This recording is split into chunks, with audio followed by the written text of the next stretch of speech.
And make no mistake, it's the same climate we're living in today, right? It's basically, if you make a mistake, you're going to pay for it. The vitriol that's going on in society with the political things that are going on, the racial tensions that are going on, there is this kind of a mandate that everybody has got to pay. It's judgment. Justice has to be vindicated through judgment. And this mindset, Jesus brings in a context or concept in the idea of justice called mercy, which is something we're going to find is a stunning turn of context and concept for the people of this day because of what they were experiencing where they were.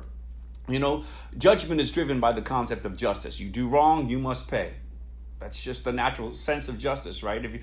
That's how justice is vetted out, that you have to pay for what was done wrong. Mercy is an invitation to rewrite the story of judgment, to say, you know what, maybe there's something else that can happen besides specific judgment that goes on that actually produces something that's positive and enlightening, while at the same time producing goodness in life. In the mode that we live in, and I'm going to give you the cultural context of where Jesus was. Jesus was around the Jewish culture. The people in the Jewish culture at this time are very power-driven, power-hungry. They're quite corrupt. They make laws and command the Jewish people to follow them, ones that are not even keeping themselves. And the mode of how they managed people was very condescending, very judgmental, very critical. The way that they controlled the Jewish people, the spiritual leaders of the day, was just a terrible thing. They were merciless. They didn't offer kindness and blessings to people. But also not just the culture of the spiritual people, it was also Rome. And you had the Romans that were known as a merciless people. I mean, they would flog people for the slightest wrongs. They would have the right. A father in this time frame had the right with his own children that if he didn't like what they were doing or didn't like that he could kill them without consequence. Same thing with slaves. They owned whatever they controlled. They could, without consequence, end that person's life. They was merciless. As a matter of fact, there was a philosopher of the time, a Roman philosopher, that made this statement: mercy is a weakness of the soul. This is the context where all of these things that were going on. The culture of Jesus' day was cruel and merciless by the religious leaders, by the Roman leaders, and Jesus says, "Blessed are the merciful." He flips a thing up, and people, I'm sure, at this concept were going, what is he talking about? He was really setting things in order for a happy life. Many of us know what it feels like to be judgmental, to be critical, to not have mercy, to actually hold things on the inside, bitternesses. Jesus made the statement to the Pharisees of the day. He said, you guys are like a brood of vipers. You're like people that are waiting to bite. You're like people that are waiting to poison people that are around you. You're terrible people. That's what he called the spiritual religious leaders of the day. He said, you're toxic, because of the way that they operated. Many times we find ourselves maybe carrying these roots of bitterness and anger toward others because we haven't learned this principle of mercy. I heard it said one time that bitterness, or this inability to offer mercy to others, is like me drinking poison and hoping somebody else dies.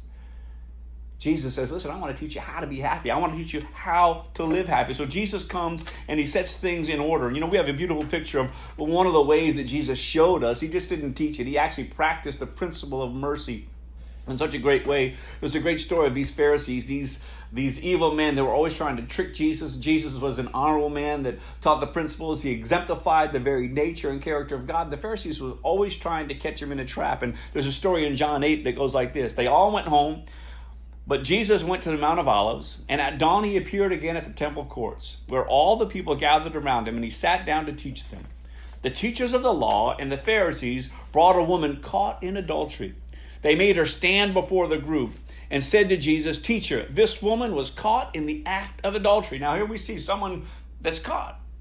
Justice now is being demanded by the religious leaders of the day. From the Jewish law, the Jewish culture, they bring someone that is found in indiscretion to the law. Verse 5, it says, "In the law of Moses, it's commanded us to stone such women. Now what do you say?" They were using this question as a trap in order to have a basis for accusing him. And I love Jesus' response. And it's something that is so critically important for us as we see the nature of Christ at work here. But Jesus bent down and started to write on the ground with his finger. When they kept on questioning him, they kept on pushing, "Come on, answer us," he straightened up and said to them, "Let any one of you who is without sin be the first to throw a stone at her." Again, he stooped down to write on the ground. At this, those who heard began to go away one at a time, the older ones first, until only Jesus was left with the woman still standing there. Jesus straightened up and asked her, "Woman, where are they? Has no one condemned you?" "No one, sir," she said. "Then neither do I condemn you," Jesus declared. "Go now and leave your life of sin."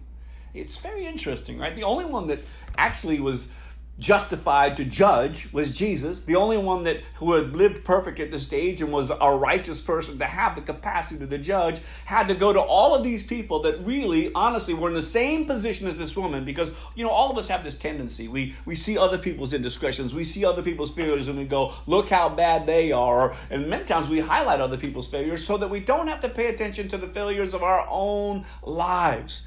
And it's impossible when we continue to judge others to allow the mercy of God to flow through us, because we're going to learn today about how important it is to understand what mercy is toward us. Because it's the power of that mercy that we receive that empowers it to be a mercy that we're able to give to others.